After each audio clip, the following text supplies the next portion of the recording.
14-year-old Tianlang Guan impressed in his opening round of the Masters with a 1/73 on Thursday. Guan is the youngest player to ever play in the Masters, at the youngest in any major over the last 140 years. 148 years, let me be exact. 148 years. He's only 14 years old. Stephen A., how amazed were you by Guan's performance yesterday? Well, I'm amazed by his performance. He's a 14-year-old, and obviously to go out there and perform with the greatest golfers in the world for a major is obviously something. It's a dream come true, and being 14 years of age and being able to do what he did, I mean, is absolutely phenomenal. Look at some of the names he beat yesterday. You got Louis Oosthuizen, you got Stuart Sink, you got Bubba Watson, you've got Poulter, you've got Nick Watley, Ben Curtis, and all of these boys, Mark O'Meara. I mean, he's beaten some notable names just yesterday alone. So obviously he's going to be a huge story with it. I'll give him credit. All I'm thinking along the lines is, even though I know that, you know what, it's just for this tournament and what have you, it's not like he can be on tour or anything like that, Skip. The one thing that I will say resonates with me is that you're a 14-year-old, and because you're this talented, you're allowed to compete against some of the greatest in the world. I'd like to see that accorded to other sports, like, for example, the sport of basketball. What if you were some 14 or 15-year-old sensation? Does that give you the right to get on the court with LeBron James, Kobe, yes, Dwayne Wade, and those boys? Yes. Actually, it doesn't. You know, I mean, you don't have the right to get on the court. You can't compete with them. I'm good with it. I would be good with it, what I'm saying, if it were allowed in other sports, which it is not. I understand. That's my problem. Yeah. I'm not faulting the 14-year-old kid in any way. It's a dream come true. Sure. If I was that gifted and I was in that position, he should take full advantage of it. God bless him. I'm just saying the hypocrisy. Look, for example, Skip, let's take the NBA All-Star Weekend. You see some of these dunks that take place, this dunk contest, the slam dunk contest, how you were craving for LeBron, how we all wanted it upgraded or what have you. Well, you know what? I got some fellas off the streets that could come and compete in the slam dunk contest and make it far, far more entertaining. I know some young 17, 18-year-olds, a couple of dudes I saw in the McDonald's All-American slam dunk contest. I agree. That could do some things. Why not have them compete in All-Star Weekend? I'm just saying it amazes me how certain sports, certain privileges are allowed, and other sports doesn't appear to be the case. But that is no fault of this 14-year-old who clearly seems to be special and has a bright future. God bless him, and I wish him the best. Okay, quick point. Do you really think there's ever been a 14-year-old who could have competed regularly in the NBA on a consistent basis? No. No. No, but I don't we know, but we don't know. We don't know. And I agree with that. That's right. Because I've always said, if there's an 18-year-old who can carry the football the way I've seen some 18-year-olds carry it as a freshman in college, if they want to play pro football, they should be playing pro football.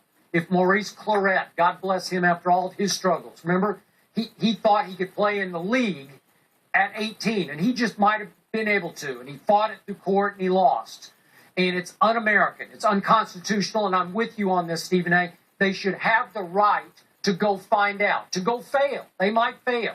In this case, the PGA Tour and also the Women's Tour have a rule. You have to be 18 to get your playing card to play consistently.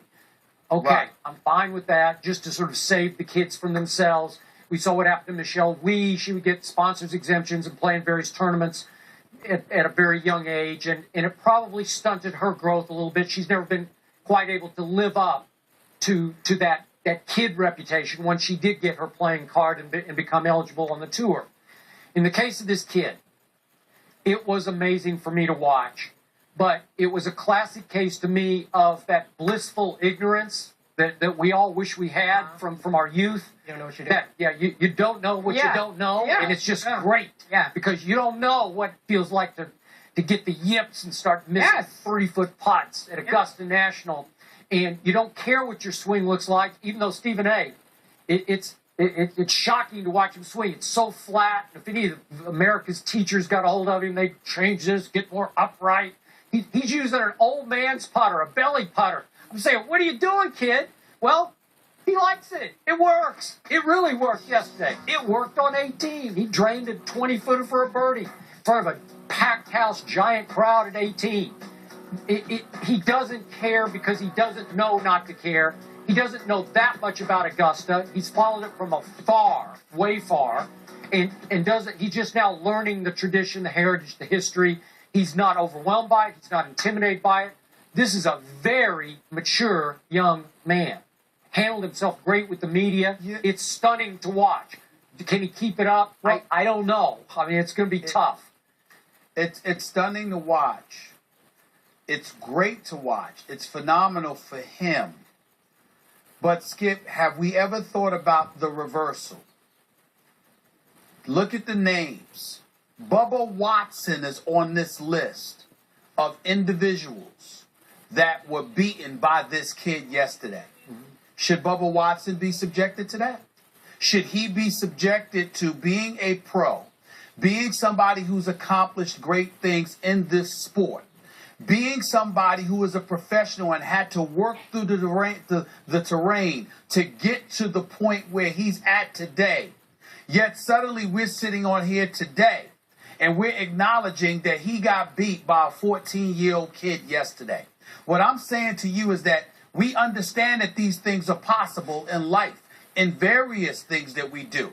There's 14-year-olds somewhere smarter than you and I. You know, that could probably do our job better. There are 14, 15-year-olds that might be superstars in the making, that might be better than half the guys playing in the NBA level, that could play Major League Baseball, that could play tennis, etc., etc. What I'm saying to you is that there's something called protocol, layers and levels that you have to work through to get to a certain point.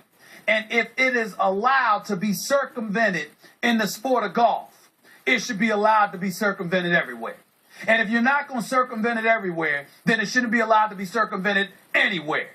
I'm a professional, all right? And so all I'm saying to you, it's just like, I'll give you a perfect example, Skip, on a far more innocuous level. There are people that want to come and sit on First Take and debate with you and I every day. Do you know what I tweet them in response to all the time, Skip, when they ask that question? Sure, you can come on. Go get your education, work in the business for more than a decade or two, then come talk to us. Or two. Because that's what we had to do.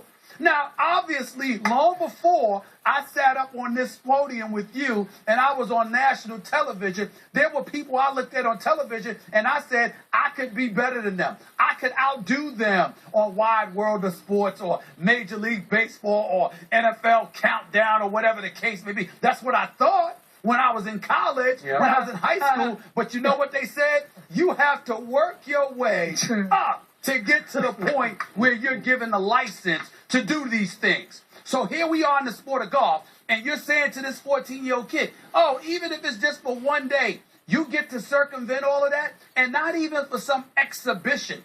This is the Masters, and you get to do that, but you don't allow it in a lot of other sports. I have a problem with that. But that's not the fault of that 14-year-old kid. No. That's all I'm saying. And you understand it's a one-shot tournament. It's an invitational that is allowing amateurs who win various big amateur tournaments, the U.S. Amateur, the Pan-Asian, to have a spot in the Masters. What 17-year-old, what 17, not even 14, what 17-year-old wouldn't want the shot to go against Michael Jordan for one day? On a one-shot. LeBron or Kobe or somebody. Okay. Come on now. Okay, I agree. That's a privilege. But bottom line, you ultimately have to protect some of the kids from themselves on the level of physical maturity. Wouldn't you agree? See, this kid, the 14-year-old, is not physically mature enough to be doing this. I agree with that. He's too little. He weighs 125 pounds. Tiny. On number 10, which would play for us like a par 5. He had to hit a 5-wood to a par 4 yesterday and hit it 5 feet away. The degree of difficulty is off the charts. But Skip, Kerry, remember, I'm not debating that. Yeah. I understand that part. Golf is not like playing football. No. Sure. I get that. But I'm also making the point that there's something called protocol. People who have worked through the terrain and established themselves as professionals shouldn't be subjected to having to compete against amateurs who are allowed to be a pro for a day. Yeah. That's not fair. I agree. That's not fair. You guys, and here's just an update, though. Let's so you know that Tianlang Guan is now 1 over through 6 holes. So, not bad. Still hanging in there, Stephen A. That's not the point. I understand your point. I'm just giving an update on what this 14-year-old Didn't I see on YouTube the other day that didn't I see a 14-year-old football player who weighs like 225 or he's already being recruited? I forget. Didn't Alabama sign that kid or LSU? You know what I'm talking about. Maybe, I don't know. Maybe Let's stay in golf. Still Golf got a ways to legend